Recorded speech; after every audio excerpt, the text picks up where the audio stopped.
Good evening and welcome to the December 4th, 2023 Parks and Recreation Commission special video meeting. My name is Peter Struck and I'm the Parks and Rec Commission Chair. Tonight's Park and Recreation Commission meeting is using video conferencing technology provided by Zoom. The Zoom video of this meeting is being recorded and will broadcast live via Zoom and will be uploaded to the city's YouTube channel later this evening. City staff and guests are participating in tonight's meeting remotely. Other public audience members are listening to the meeting by telephone or via the internet. Additionally, the city has opened up the community center to provide public space for viewing and participating in the meeting. Welcome to all and thank you for joining us tonight. Commissioners, please turn on your microphones and will the city staff please call the roll? Thank you, Chair. Commissioner McCarthy? Here. Chair Struck? Aye, here. Commissioner Cohen? Here. Vice Chair Burstein? Here. Commissioner Markson? Here. Commissioner Westberg? Here. Commissioner Hay? Here. Thank you, Chair. Okay, thank you. So the first item on the agenda this evening is the department report and update. And welcome Recreation Manager Ryan Daly. All yours, Ryan. Good evening. I am Katie Herzog, Recreation Supervisor, and I'm going to get us started tonight with our department report. You're the better version of Ryan, I take it. I'll take it. Okay. All right. Thank you, right. Katie. I will share my screen. And good to go. So welcome to our department report for December 4th, 2023. Hopefully you've all had a chance to drive downtown center on these dark nights because it looks really, really great. From the Greta Hackett Outdoor Sculpture Gallery all the way down to Mercer Park, the downtown is lit up with great lights and snowflakes. Huge thanks to our Public Works Department who spent many weekends getting all of those lights installed. We are in full throw with our Illuminate MI festivities. Last Friday, we had our annual tree lighting and firehouse munch. On Saturday, the Chamber of Commerce and an event organization called On the East Side held a holiday market at the community center. They transformed our gym into 70 different holiday vendors, food trucks. We had some live music. It was really great. This week, Shabbat Mercer Island will have their annual menorah lighting at Mercerdale Park on the 7th. And next Saturday, the Girl Scouts are doing a toy drive at Mercerdale. On December 15th, the community center staff is hosting a family movie night. We're going to be showing The Grinch. We have pizza and cocoa and arts and crafts activities. We're still a few weeks away and I hear we are full with over 100 registrations already. This is a free event, but we did ask families to pre-register so we knew how many to expect. And so far, it seems like a really great event for our community as everyone's very excited to attend this new family movie night. And then on December 17th, the Argosy ship will come to Luther Burbank Beach. Our staff will be on site with some hot drinks and holiday treats to share as the Argosy ships come to close to shore, and you can hear their carolers from the ship.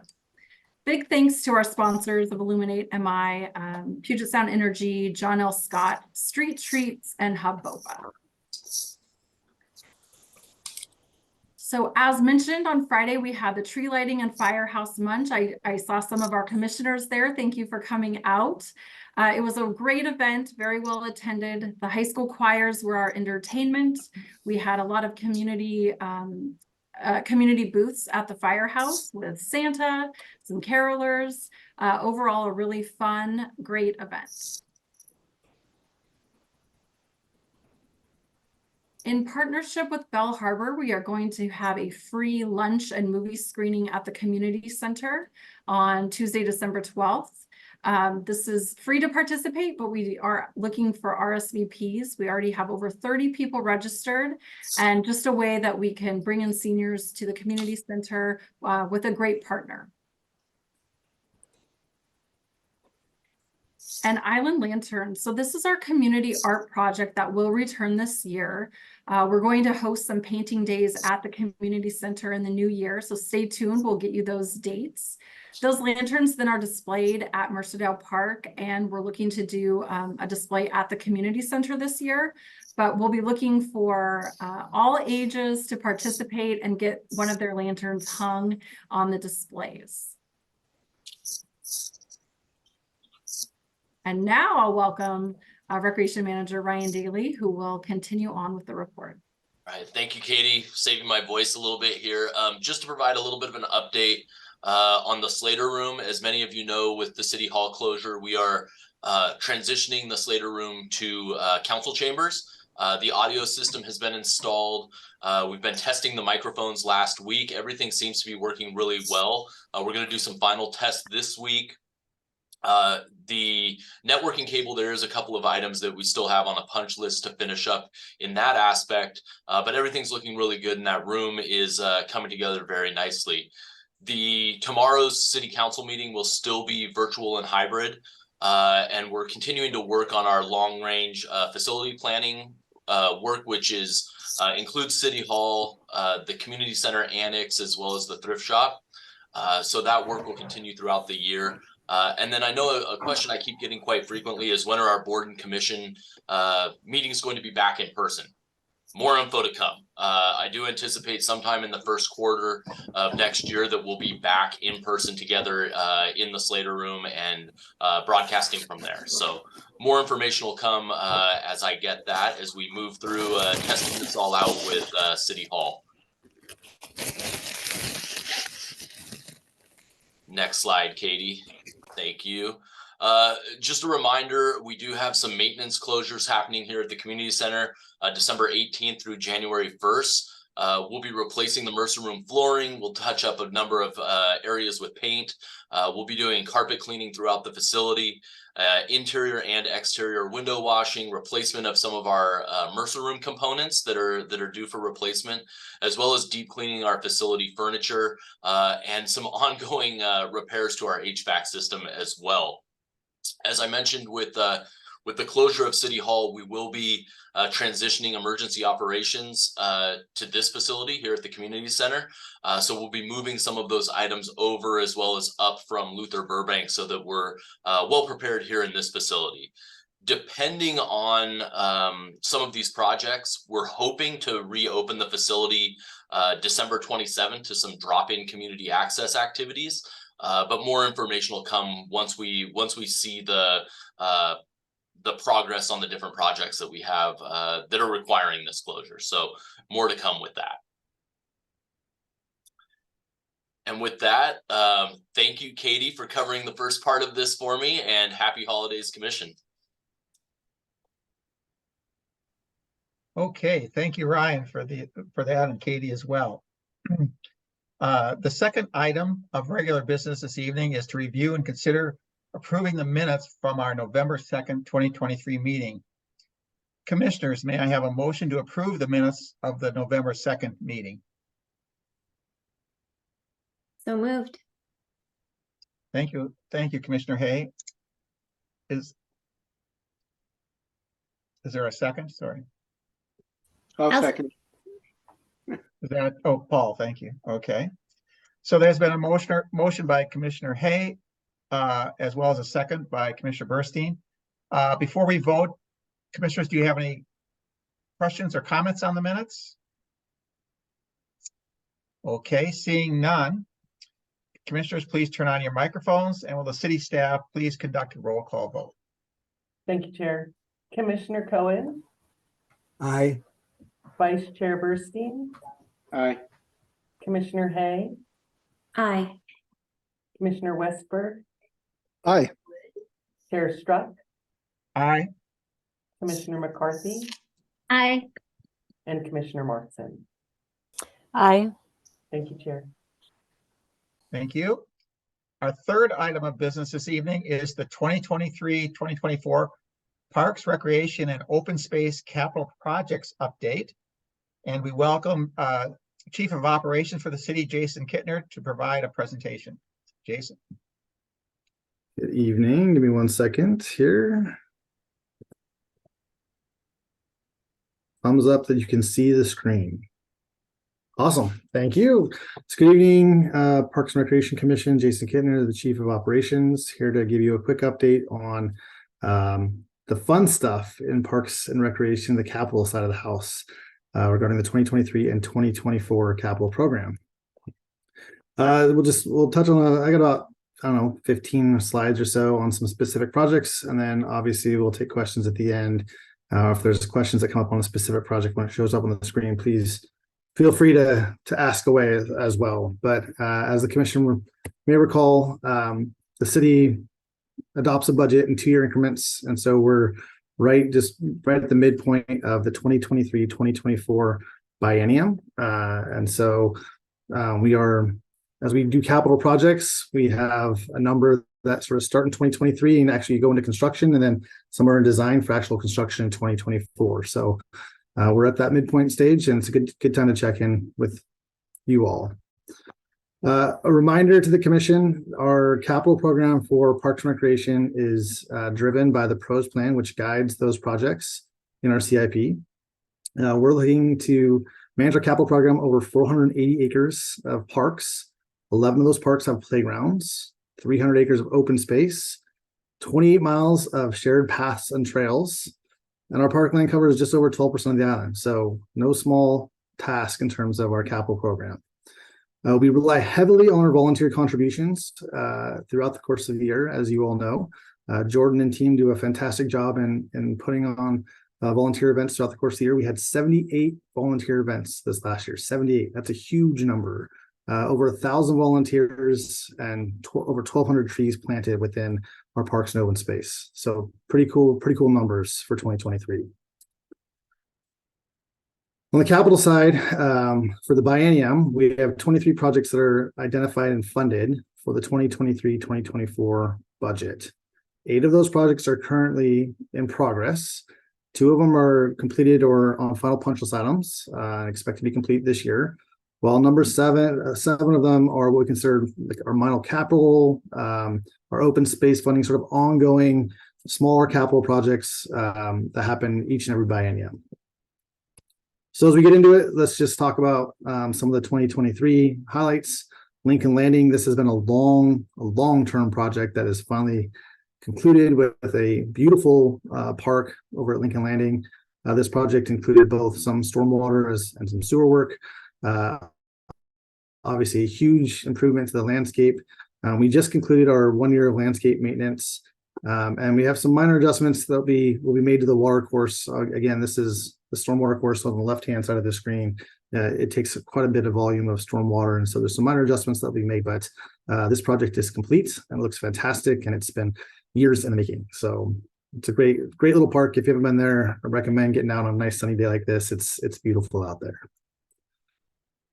As you all know, we have a number of projects lined up for the Luther Burbank Park. The South Shoreline Trail project was completed earlier this year. We did an Arbor Day planting and sort of dedication out there at the trail. Again, this is a finished facility that looks fantastic. We have a couple punch list items, but this project is complete other than some ongoing restoration, which will be funded out of our open space program moving forward. Then our open space restoration, as I mentioned before, Jordan and team do a fantastic job with our open space work. There's 7 active restoration contracts for 2023.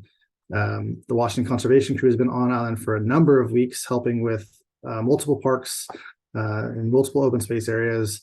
And as you can see, we've done a huge amount of planting. Over 3,200 native plants were installed, over 1,200 trees, and more than 2,000 shrubs.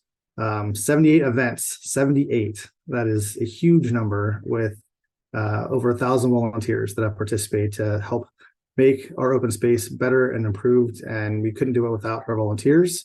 And obviously the forest stewards play an integral role in all of that work. And we have 15 new forest stewards this year. So all great stuff for open space. And then just recently, as you're all aware, we opened our bike skills area. That was just opened earlier in November.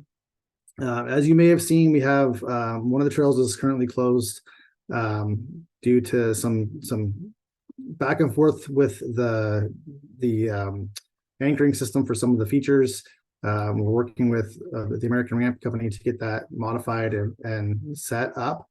We do anticipate some temporary closures due to weather. So as you've all heard, we have what's expected to be an atmospheric river heading our way or is here. And so as with sort of ball field lines, we expect some temporary intermittent closures due to weathers, just so we don't do further damage to those trails. But this facility has been open since November. It's been wildly successful. And again, our crews will be out there making some minor modifications and tweaks along the way, but it's a fantastic facility and highly popular.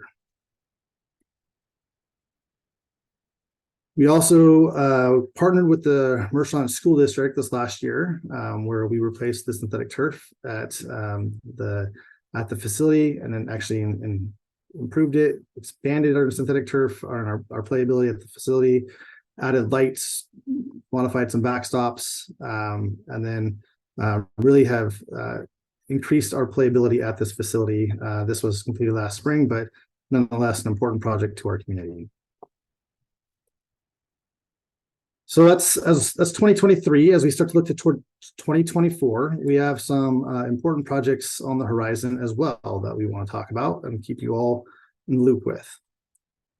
As we've talked about a handful of times here at the Commission, we have a long-awaited Aubrey Davis Trail Park Improvement Project. The design will be complete, and we look to construct this facility or this improvement Q1 to Q2. I say Q1 to Q2 of 2024. Commission's had this on their plate for many meetings, and so it's actually going to be constructed as we anticipate early next year. Island Crest, we have a synthetic turf replacement. That synthetic turf infield was replaced previously or prior to the outfield being replaced. It is due for replacement this year, and so the infield is currently in design.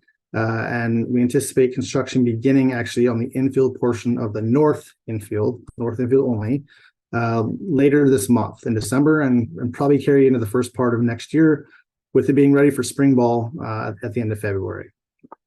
Part 2 of that project is to upgrade and improve those backstops. We anticipate the design for the backstops on this, the backstops for both the north and the south infields will be in design in 2024 with construction anticipated in 2025. So that's one of those projects where we're going to look to get the design done in 2024, get updated costs and numbers so that when we come back for the next biennium CIP, we have good numbers to go out with and fund as part of the capital program for 2025 and 2026. Another project the Commission's familiar with is the sport court renovation at Luther, aka the pickleball courts. Mr. Bernstein is passionate about this project as well as many others. This project is it's in design, finishing our permitting, I should say, actually for the project on the south side of the site where the access to the facility, it's considered the slope for the access is a bit steeper, and so some additional permitting requirements that we're working through on this project. The overall time frame for this project hasn't been impacted in terms of completing it, and we anticipate opening this facility in Q2 of 2024. At the same time, as we've talked about, staff are evaluating temporary facilities during this construction to help the pickleball community and making sure there's a place for them to use facilities in the meantime during construction. Also, Luther, we have an upgraded lighting project scheduled for 2024. As you may or may not be aware, we have a number of staff that utilize the Luther Burbank admin building for their office space. The lighting to and from the parking lot is pretty hit and miss. It can be pretty poor, it can be pretty dark in the parking lot at times. And so upgrading the lighting facility in the parking lot, as well as the walkway to and from the building and to sort of the center of the park, has been on the horizon for quite some time. We anticipate the design beginning for that in Q1 of next year, and then construction near the end of the year to upgrade the lighting between the parking lot and the Luther Burbank admin building. So a couple projects that have a couple pieces that I want the Commission to be aware of. So the Luther Burbank Park Dock and Waterfront Improvement Project. So consider phase 1 and phase 2. Phase 1 is actually the boiler building. Phase 2 will actually be the overwater structures being replaced. And so we're going to talk about these sort of together because they're two separate projects, but ultimately in the same area, and the impact's going to have in the same vicinity for a long period of time. So the waterfront improvement projects are nearing the completion of the design for construction in 2024, and construction is anticipated for the overwater structures in 2025. And I'll talk about this in just a bit further. But we have some challenges with the Luther projects. In particular, we are navigating some fire suppression requirements for the overwater structures, where we have to provide fire access and a dry standpipe system for the docks. As part of that work, additional cultural resources will be required as part of the grant agreements and state requirements for these facilities. And so we have a cultural resources estimate underway right now. And we anticipate that that will not have, we're hopeful it will not have a huge impact on the project from a cost and time impact. However, we won't know that until we actually finish the cultural resources assessment. That work is underway right now, and we hope to have a preliminary report the first part of next year, where we sort of navigate some of the other challenges with this project. The boiler building, as we talked, is phase 1. We've actually received bids for the project. We anticipate going to the council in January for their authorization to construct. This project, again, is to stabilize the building and the chimney, install a new roof, renovate the concession stand and the restrooms, and then ultimately create that rooftop viewing deck. We are scheduled to complete this construction project by Q3 of 2024. However, there are two aspects to it. One is the cultural resources piece that I just talked about, but the second piece to this puzzle includes some site characterization work that has to take place at the site. This building was previously used. There used to be an underground fuel tank at the site, and there was, as part of the South Shoreline project, we discovered some contaminated soils. And so we are working with a remediation expert to do additional site characterization at the site to make sure that we meet the requirements of the soil remediation and MUTCA requirements, or the state requirements for cleanup of a site.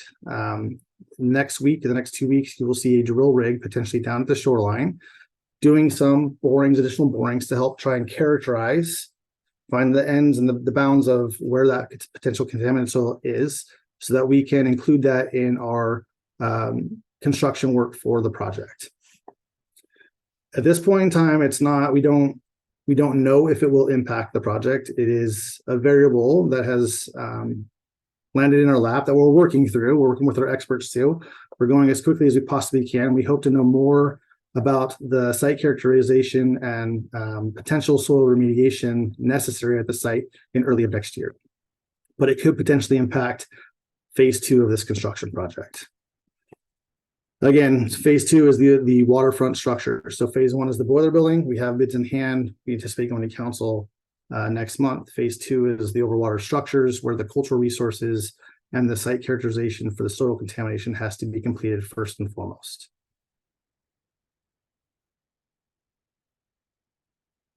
We can come back to that if need be. I'm not seeing any hands yet. So Commissioner Hay has a hand up. Thanks. Yeah. Can you help me to understand a little bit more about the cultural resources survey? Who requires us to do this, and how long do we expect it to take? So it's a great question.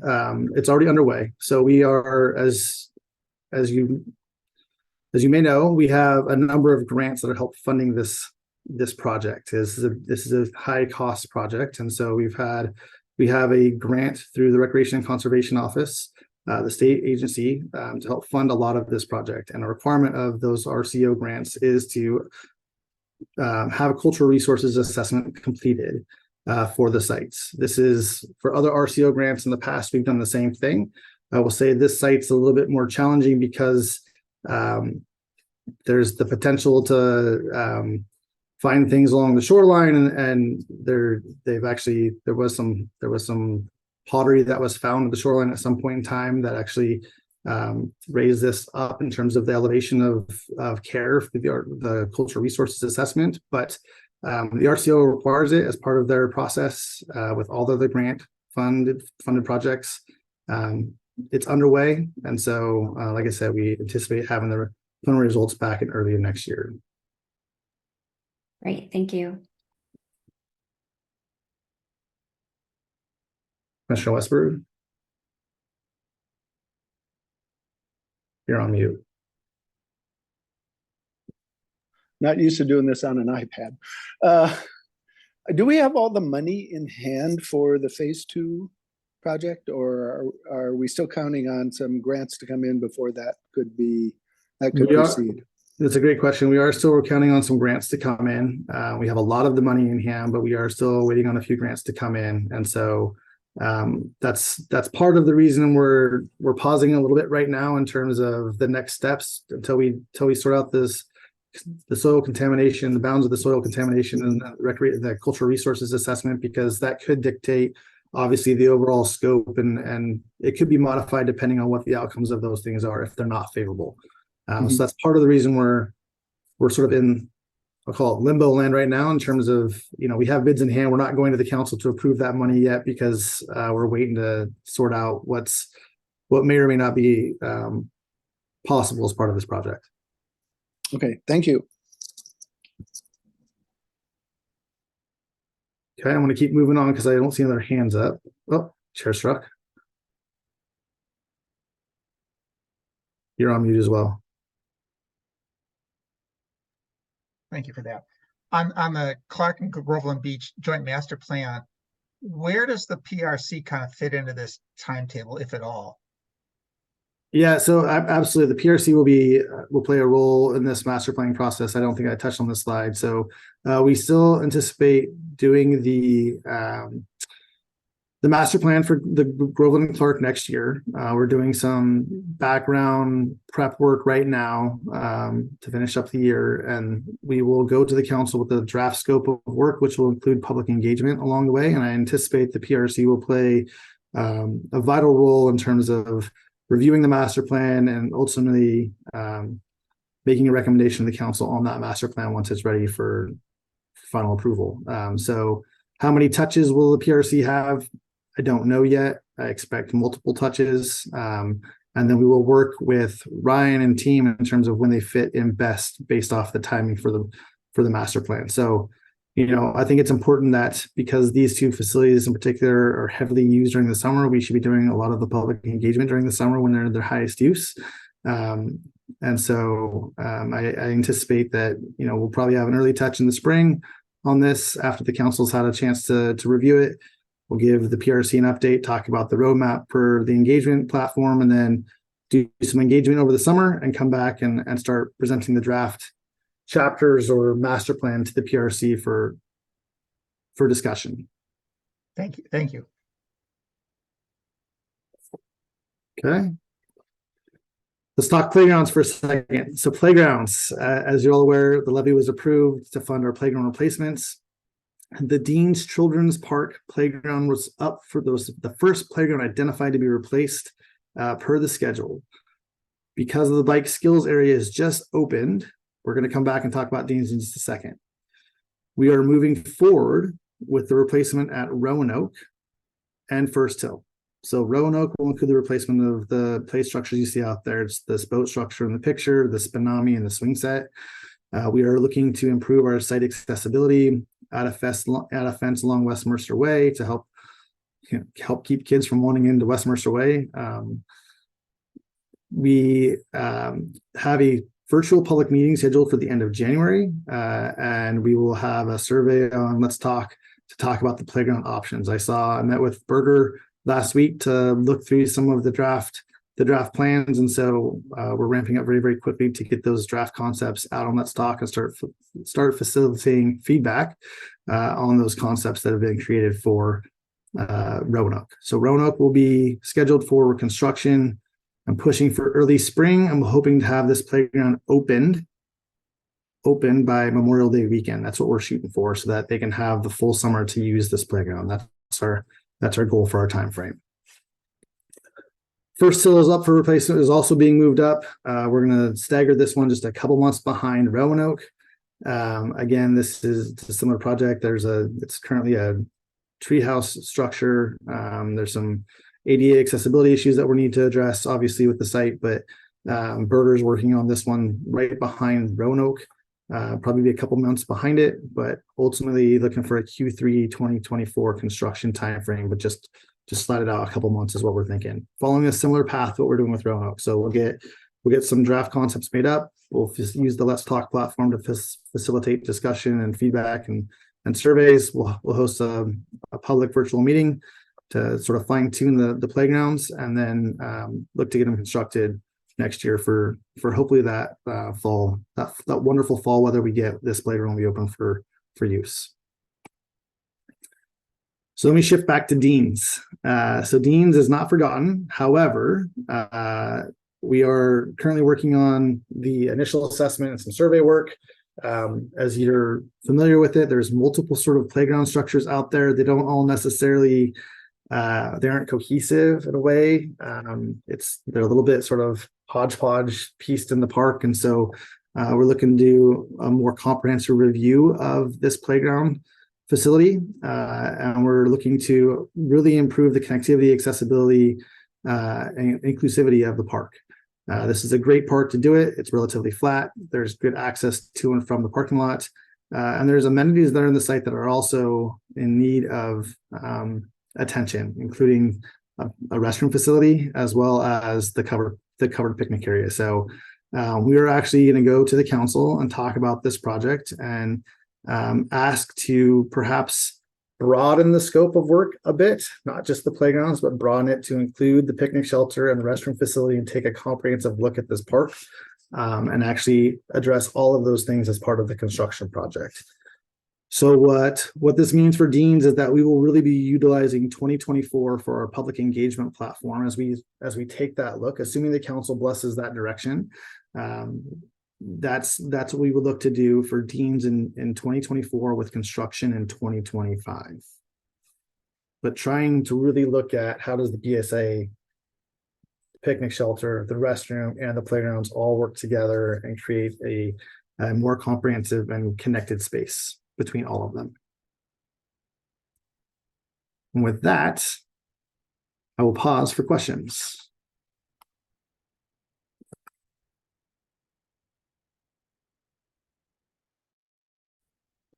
I don't see any, Jason. Don't I have one up? Oh, sorry. There you go. Sorry, Roy. Sorry, I wasn't sure.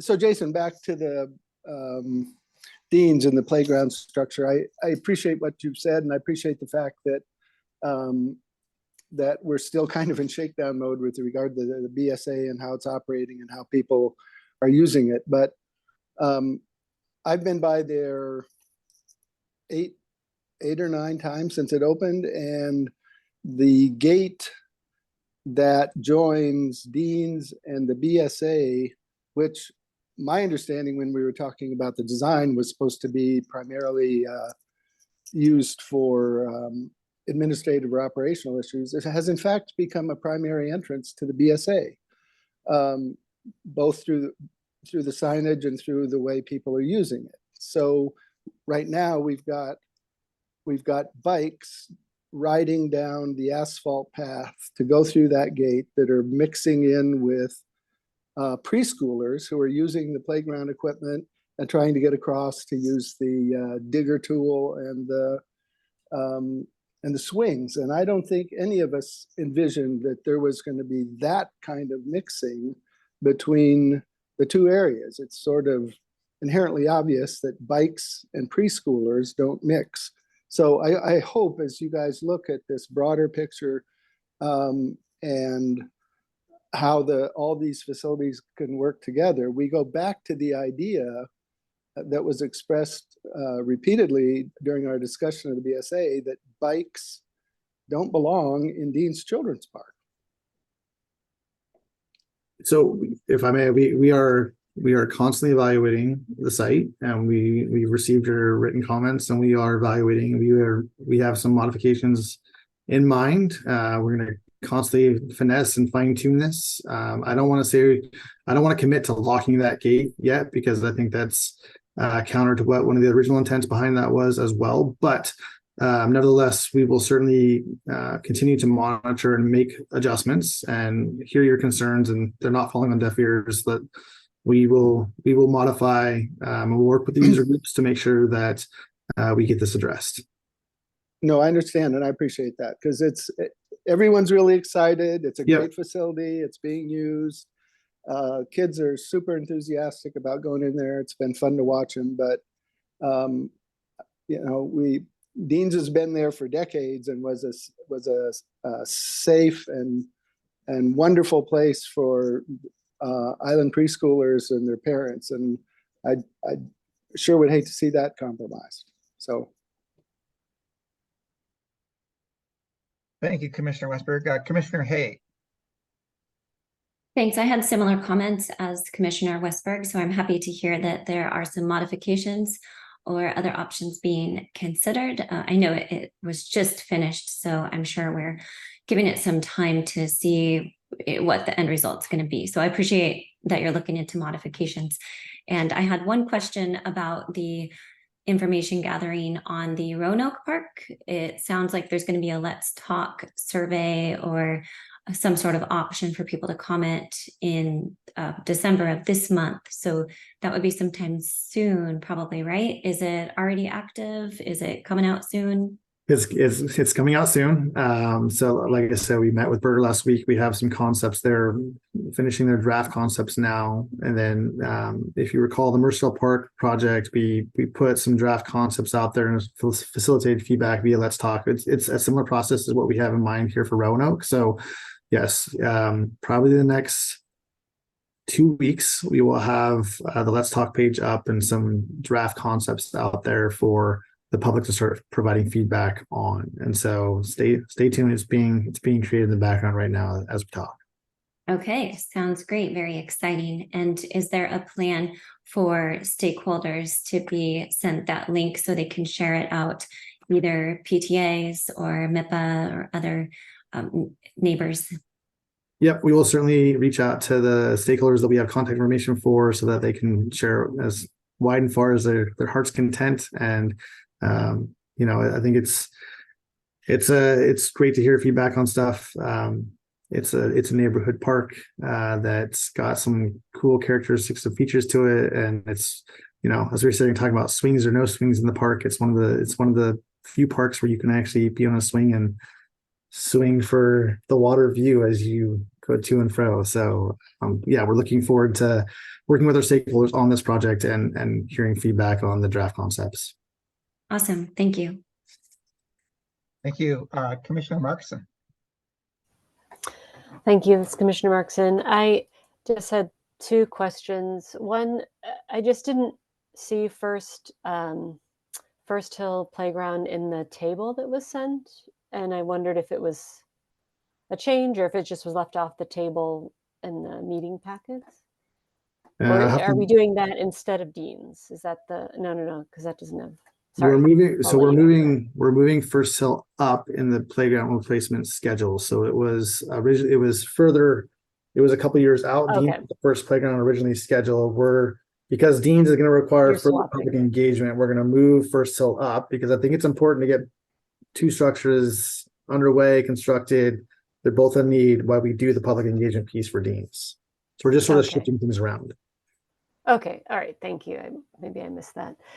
The second question, the second question actually may go back to our previous summary, but I'm going to ask it and you can always tell me to hold off on it, Commissioner Struck, if it doesn't make sense right now. But I know, let's see, there was a report out during the meeting about the number of trees that were planted. Was that you, Jason, or was it the first report out? No, I can't remember. They're talking about the volunteer hours and the number. Oh, I have that in our report. Yes. Okay. All right. Sorry. I was just wondering, I know that I've seen, or we've all seen a few emails come through with concern about trees that we've just planted dying. And I'm wondering, like, what is the process?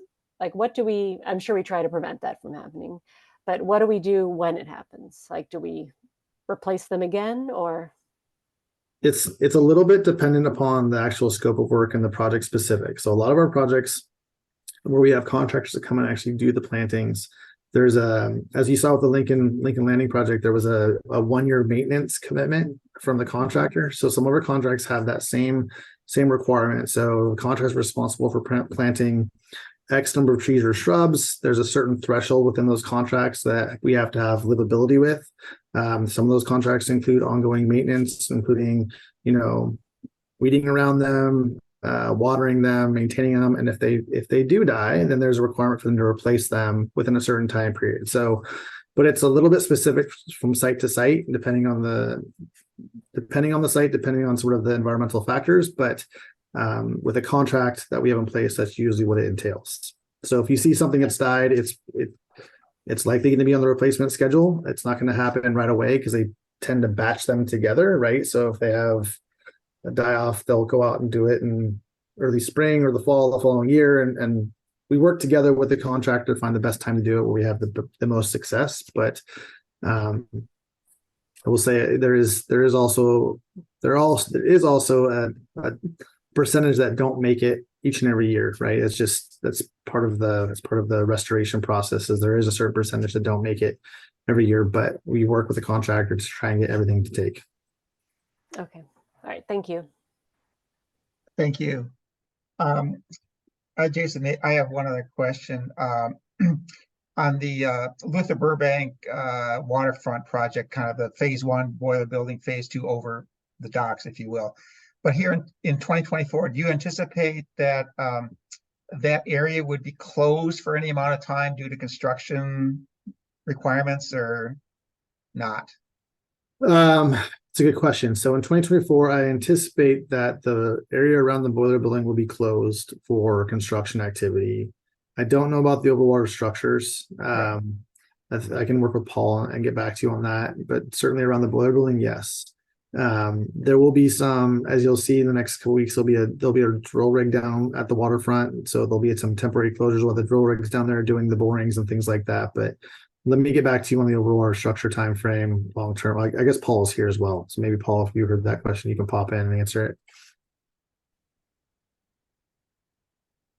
Yeah, I don't. I think that probably the waterfront will be closed for most of 2024. We don't know yet exactly when the phase 2 will start, so there might be a period where that's open, but and maybe they'll only start with the docks and move into the plaza area like in the early fall. So there's a scenario where it could be open for like peak summer, but I wouldn't expect it to be open for very long between the boiler building and the waterfront phases. Okay. Yeah, I just obviously that area, especially in the summertime, is very heavily used and so forth. And if it's going to be closed, I think, obviously as much advance notice to the community as possible would be, I suspect, appreciated. So thank you very much for that. Seeing no other questions or comments, we'll close this item out. Thank you very much, all. And we'll move on to the 4th item of business this evening, which is the Recreation Division 2023-24 work plan status update. And I have Recreation Manager Brian Daly to present, or We'll stand give in it a for him? go, Commissioner Oh, you're Chair. gonna We'll go. give it a Thank go. you. All right. Yeah, sorry, Bringing the A-team. Good. Oh, thank you. I appreciate that. So good evening again. In your packet, we included a high-level update on the status of some key work plan items. We don't have a presentation prepared tonight, but we're happy to answer any questions the commission may have. I do want to highlight that staff does anticipate returning in April of next year to provide the 2023 Recreation Division annual report, which you'll recall we had delivered the previous year, earlier this year. The annual report will provide much more detailed analysis of budget outcomes and participation rates and comparables year to year. And I'd also just like to note that in the coming months, the City Council will begin their biannual budget process for 25 and 26. And during that process, they'll be establishing their priorities for the following biennium that'll inform our work plan as we go into that next biennium in 25-26. So with that, Chair Struck, I'm happy to take any questions the commission may have on that update. Commissioners? Commissioner Westberg. Thanks, Ryan. I had just a quick question. Your report out on number 3 on the MICEC rentals was super positive. I mean, you exceeded all your goals, but I was wondering what effect will the city hall closure have on future bookings? Are those impacting the MICEC at all, or are you able to work around that? That's an excellent question. You know, from where we are today, and I have our recreation facility supervisor on here as well to completely contradict me if I'm wrong on this, but we've spent the majority of this year without access to the Slater room.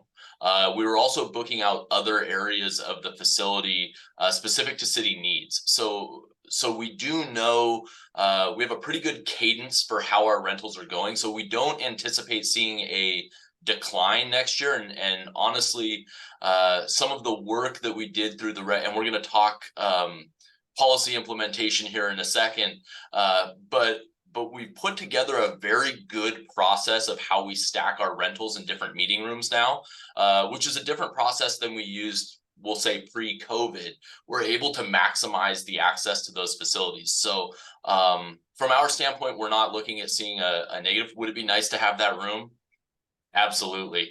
It would be really great, but we're able to be flexible, and we're able to sort of maintain the access that the community is used to in accessing this facility. Great, thanks for that. Vice Chair Burstein. This is Paul Burstein. Just a quick question on the next item on the drop-in programming participation. What is the time period for that? Is that annual or quarter? I'm sorry, So number 4, it's drop-in programming participation of 2,000 individuals for the fitness room, 6,000 drop-in in sports. So is that a quarterly count or annual count? No, that was to be an annual count. Okay, thank you.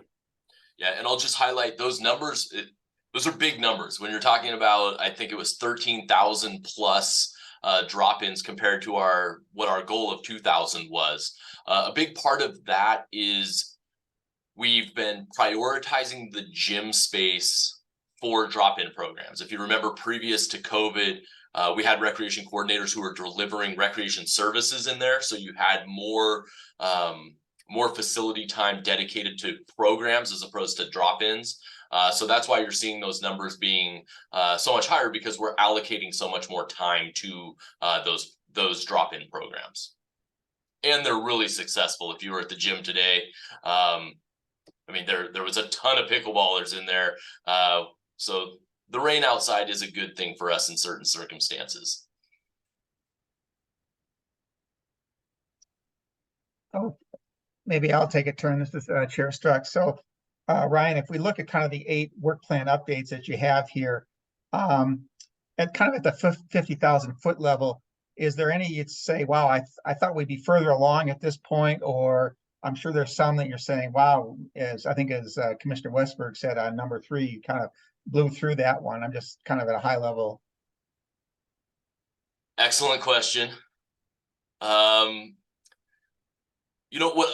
Honestly, what I'm very surprised at is the volume of rentals and the volume of drop-in participation that we've seen this year. I'll take full responsibility. I underestimated it.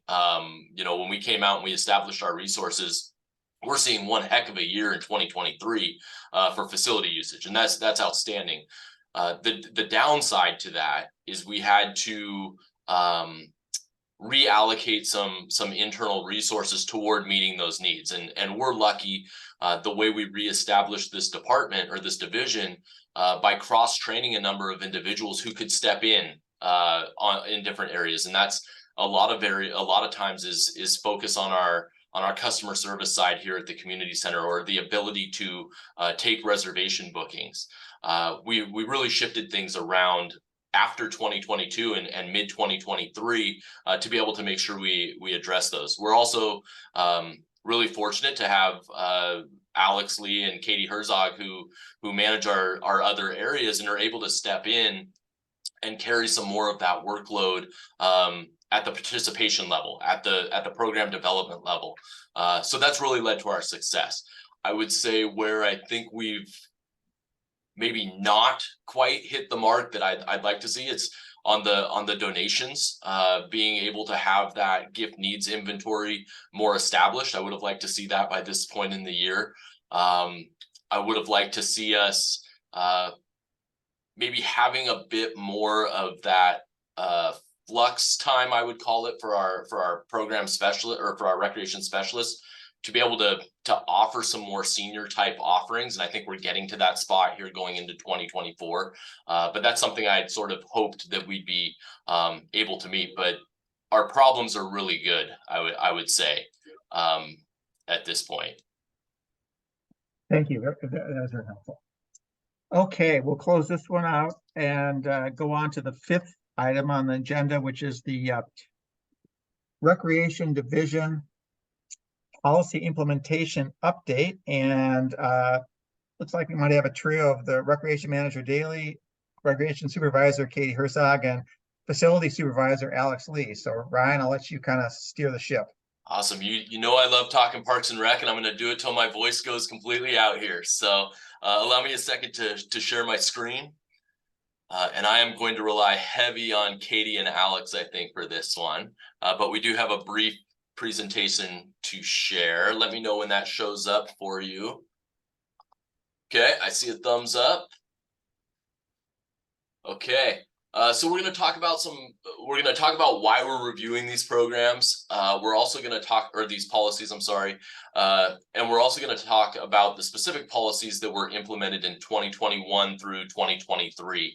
And that being the differential pricing policy, the community and event center facility allocation policy, the public special event policy, and the athletic field use and allocation policy. And then as we're done, this is, I believe it's about 8 or 9 slides. When we complete, that'd be a great time for commission questions or comments that maybe they've experienced in their usage of Recreation Division services. So why are we reviewing these policies? As you'll recall, going back to the Recreation Reset Plan, we had established or defined some policies that needed to be implemented. And that's those are the key policies we're going to be talking about tonight. Staff committed during that process to coming back to the Parks Commission annually to review those policies. And a big part of that is to enable fair and equitable access, as well as accountability for how those policies are being implemented, to ensure that the policies are providing the desired outcomes and are reflective of the community values and needs, and to also provide opportunity for changes based on community input. In the very few scenarios this last year that I've run into patrons or user groups who may have had a concern with a policy or would like to see change, I've referred them to their opportunities here at the Parks and Recreation Commission to be utilized as a forum so that we can highlight what those changes may be and allow the commission to provide some additional input.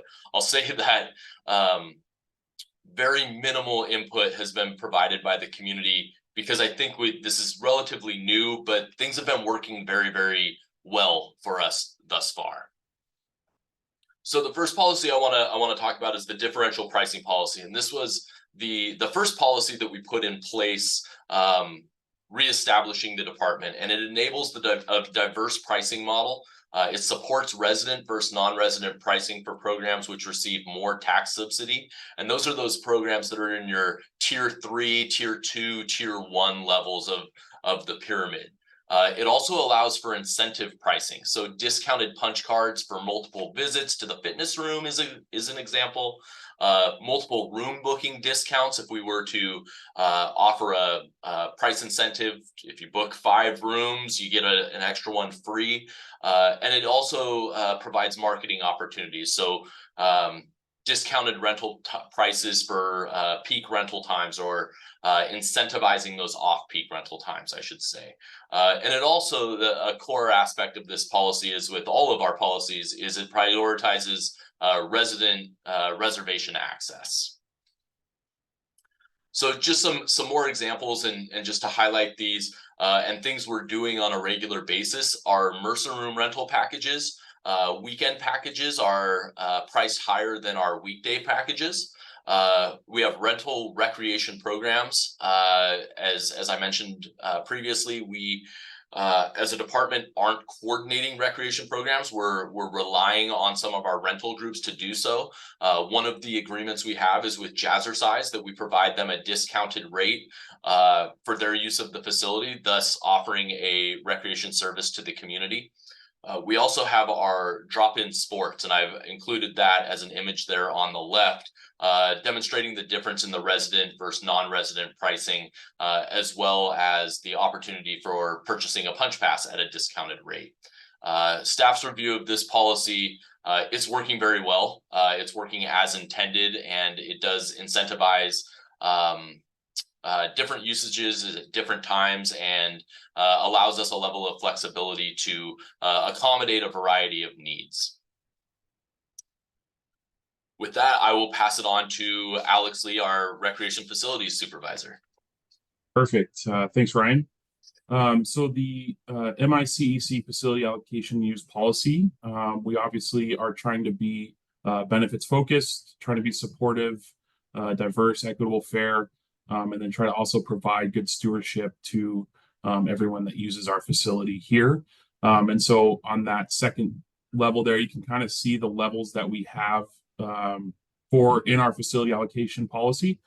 So level 1 is city activities. So that's any programs or services that we offer as a city. Level 2 would be our Mercer Island based nonprofits, the school district. So again, really try to incentivize and make sure that Mercer Island residents are prioritized as we allocate facility usage. Level 3 nonprofits with reoccurring programs or services on Mercer Island. Again, trying to make sure that we're getting Mercer Island program services offerings, the Mercer Island community inside of our community center first. And then level 4 is for-profit businesses, nonprofits, fundraising. And then level 5 would obviously be anything for profit, any activities that include commercial sales or entrance fees as well. And then we have some examples of each one of those levels underneath each level as well.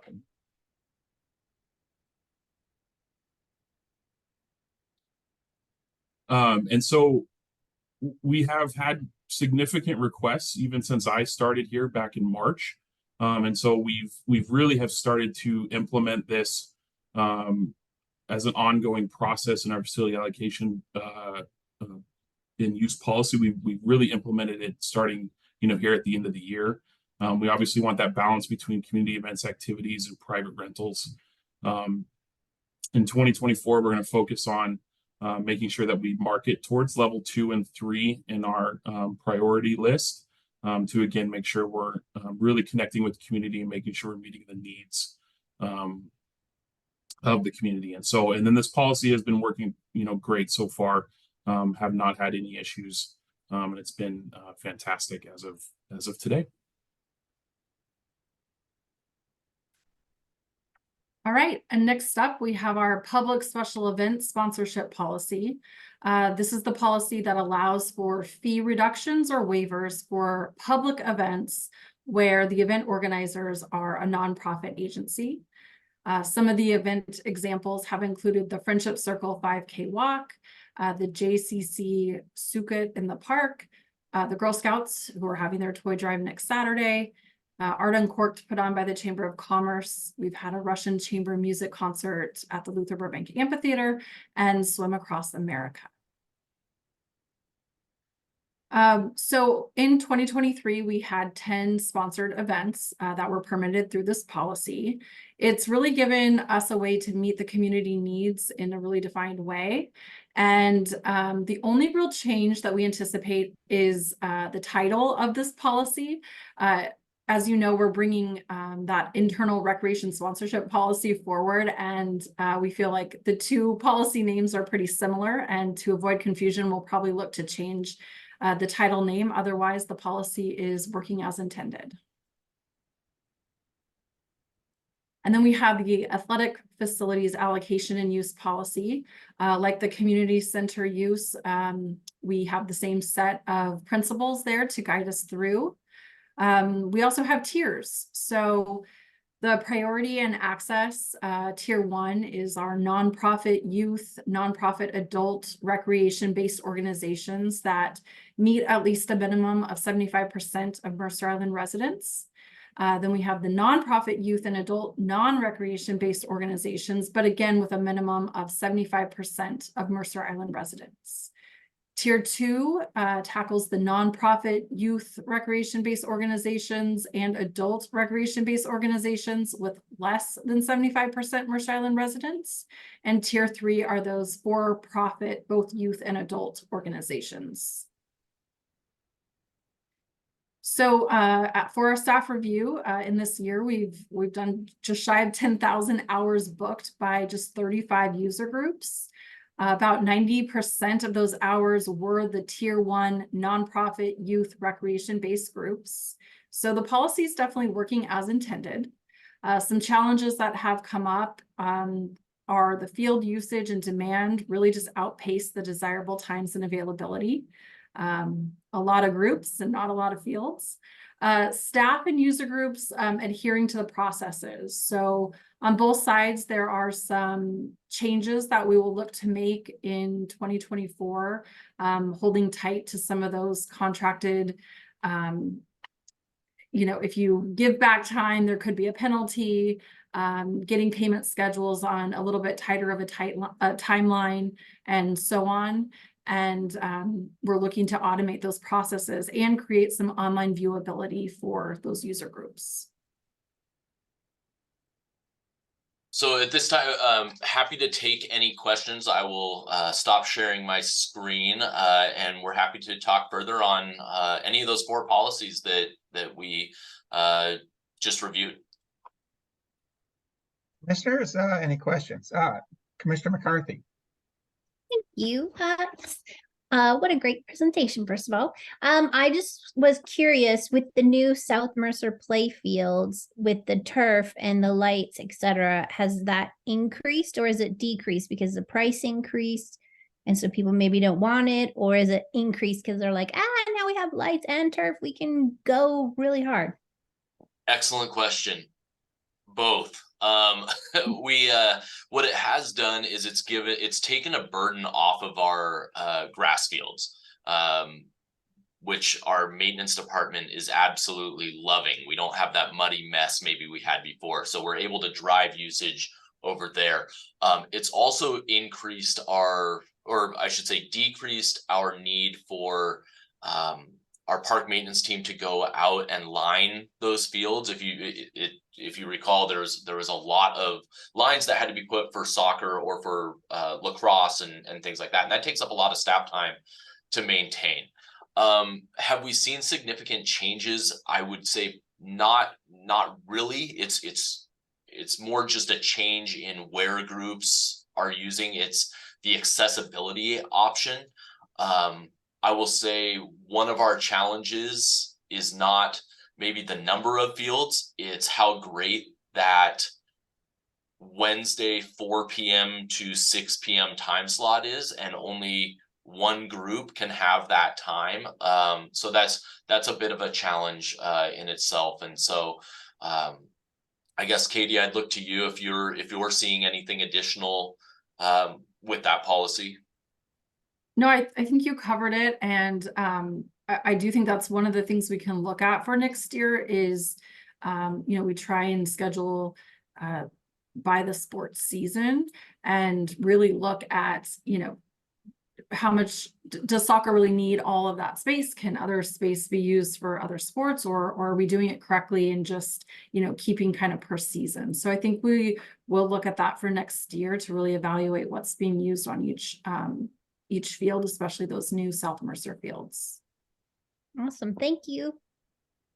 Yeah, I was a bit shocked when we ran the numbers and saw how well that policy is really working. And so when you think about 90% of our users are Mercer Island kids, that's pretty incredible. And I would venture a guess that no other city around us is seeing those numbers for their residents.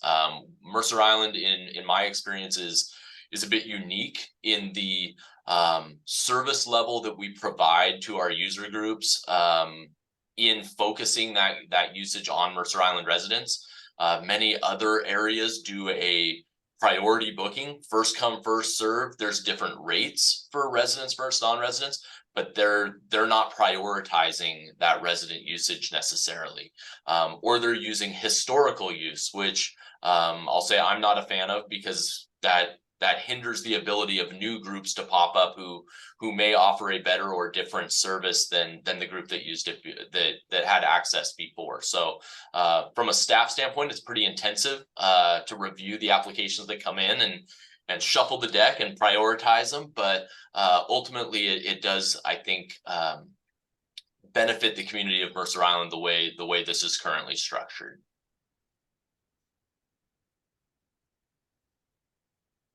Ryan, this is Chair Struck. Just on the differential pricing policy, has it had its kind of intended effect of increasing residential usage?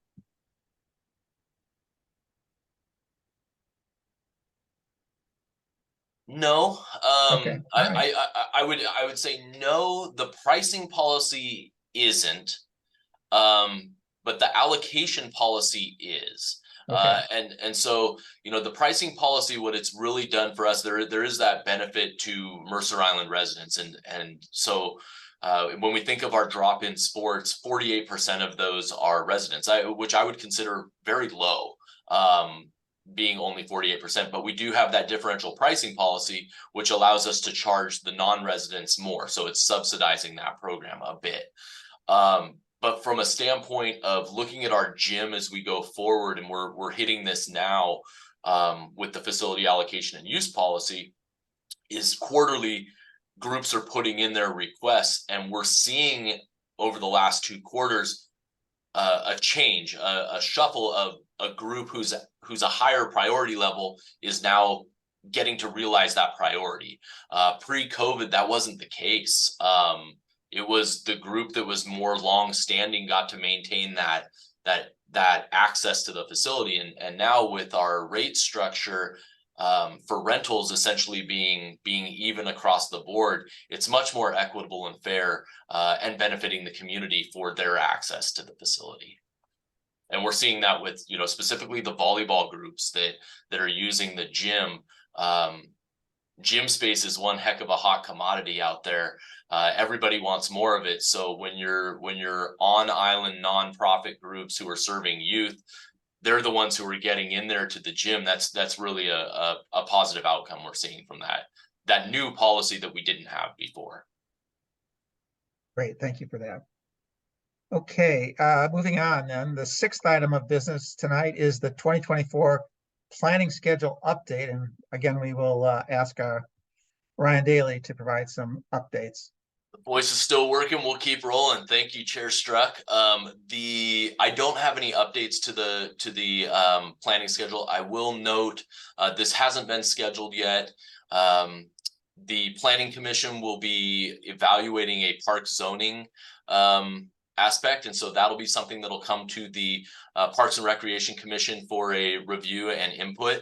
I'm not sure when that's going to happen. My anticipation is sometime in the first half of 2024, but that's sort of yet to be determined when that gets to our plate. So more information forthcoming with that. And then, as Jason mentioned, a number of public engagement or community engagement opportunities for the playground projects and other capital projects we have going in 2024. So those will start to fill in those vacant points on the planning schedule.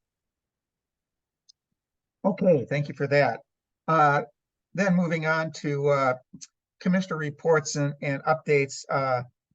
But before that, one thing we wanted to start doing, we talked about this, I think, a meeting or two ago, was if there was a member that was going to have a planned absence, was to officially excuse them. And this evening, I'd like to have a motion to excuse Councilmember Reynolds, who's ex officio absence from tonight's meeting. So if Commissioner could move that, I would appreciate it. Although technically I am here. I was just. Oh, yeah, I'm sorry. I didn't. I was Okay. just late, but if I need an Oh, excuse okay. for being late, I I kept welcome checking the that. participants and I didn't see you, but thank you. Thank you for that. Okay. We'll just say you're in some undisclosed location. How's that? Yes. All right. Thank you. All right. Well, very good for that. Okay, then let's go to commissioner reports. Anybody have anything to report? Vice Chair Burstein. This is Paul Bursing. So a couple of things, or three things. One was a shout out to Jordan Fisher, who led an OWL learning event in Pioneer Park last week in very light rain. So the atmospheric river had not appeared yet. Neither did the owls, but a lot of good information and surprisingly good participation. There were about 20 people trampling through Pioneer Park, listening intently for a few hoots. Also, I've stopped by the BSA a few times, and it's just so nice seeing all the use that it's getting. And also just you can see kids on their way getting together and riding their bikes towards the BSA. And the last was on this weekend, on Saturday, I was able to stop by the community center and see the holiday market in full swing. Parking lot was jammed. Lots of people there. What a great event for the island. Thank you, Paul. You've been busy. Commissioner Cohen. Yes, thanks, Don Cohen. I think this is the first meeting that I haven't spoken at until the end, so I wanted to comment on that. But more importantly, I had some of the same experience that Commissioner Westberg commented on at the BSA with kids on bicycles making their way through Dean. So I'll join in on keeping an eye on that. The second thing about the BSA, and this is my fault, just because I guess I'm not a mountain biker. I was a little surprised. My grandsons came over on Thanksgiving, and they're pretty able 11-year-olds, but they don't have mountain bikes.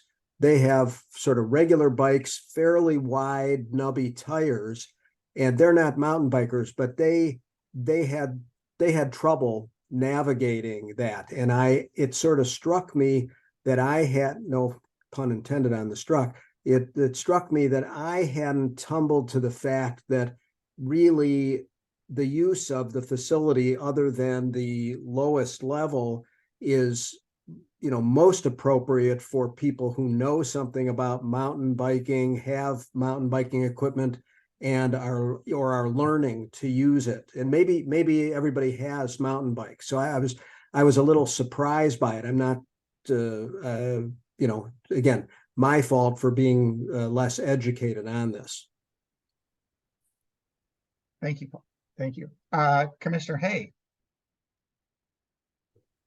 Thanks. I wanted to share that I went to the tree lighting and Firehouse Munch on Friday. It was just great. You guys did an excellent job. So thank you very much to Parks and Rec. And my 8-year-old son had a comment that there was just the right amount of sugar at the Firehouse Munch. So plenty of treats were enjoyed. I asked him if he thought he might have had too much sugar at the event, and he said, no, it was just the right amount. So nice job, you guys. Really nice. Thank you for that. Mr. Daly. I'm not a commissioner, but I would like to recognize all of you. Thank you for coming out to the Bike Skills area opening. It was awesome to see the full commission out there taking part and your engagement through this entire process. many of you know the staff work that goes into this, and the support this group has given is heartwarming. So thank you sincerely for all of that and all of the time you're all putting in away from your families and attending all of these crazy events that we throw together. And I'm glad to hear it's the right amount of sugar. I was a little bit worried when I saw how many cookies Katie was carting to the event. So thank you again. Thank you. City Council Member Reynolds. Hi, Councilmember Reynolds here. I don't know if this is a question for Ryan or maybe Commissioner Cohen, but as we all know, there were a few neighbors around the bike skills area that have been concerned about bike traffic through the park and safety concerns. I'm just wondering, has that eased up at all? Do we feel like they're satisfied now with the precautions we've taken, or what's generally happening? And are there more actions planned for this? That's probably a question for Jason. I've been a little bit more removed from the engagement on that side. I would say from a staff standpoint, we hope it doesn't end. I mean, the conversation aspect and ensuring that the neighbors as well as the bike users and as all of you have witnessed in the use of Dean's Playground and the bike skills area, there's things we're going to continue to learn, and so continue to take that information in. But I can find out from Jason a little bit more what the conversations look like and future ongoing punch list items that I think we're gonna have forthcoming. Yeah, I think whenever I've had the chance, when I talk to kids or kids' parents that are using that facility, I'm reminding them that they hold the key to this place staying open by behaving well. And I think we need to continue to do that. And I think if there are, constructive ideas you come up with about signage, path markings, anything we can do to make it more safe, we should talk about them, I think. Absolutely. Commissioner Cohen.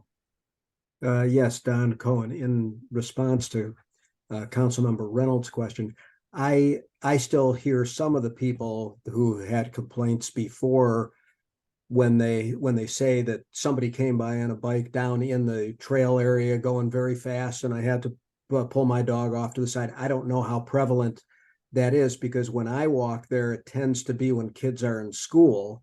And so I don't see a lot of personally see a lot of bike traffic. I know some of the people who live in that area and walk there appreciated those blue signs that were put up, although the comment was the text is kind of small for somebody who's pedaling by on a bicycle. But again, that's something that one of those things that I'm sure staff will be considering over the course of time. That's the only information that I have in response to that question. Thank you, Don. Thank you. I would just add, maybe as a final note, I joined Commissioner Hay at the tree lighting, and I saw Katie there, and among others, it was a great event. A little bit of liquid snow, I'll use that term, but that's okay. And the other thought I had on the kind of the BSA area, I think that once Dean's Park gets renovated, updated sometime later in 2024 and so forth, I would expect that there will be renewed enthusiasm for that park, just like we saw at Mercerdale and other places. So the interaction between BSA and Dean's probably will need to have some focus on it. I think the city staff is well aware of that, so look forward to that as we go forward. And with that, if there's no other questions, I think we will get ready to adjourn here. And the next meeting of our Park and Recreation Commission is on January 4th, 2024, 5 o'clock. And the time now is 6:18 and the meeting is adjourned. However, as a reminder to commissioners, please stay seated until the city staff have terminated the Zoom broadcast. Good evening and stay safe and healthy. Thank you very much. Happy holidays. Happy holidays, everybody.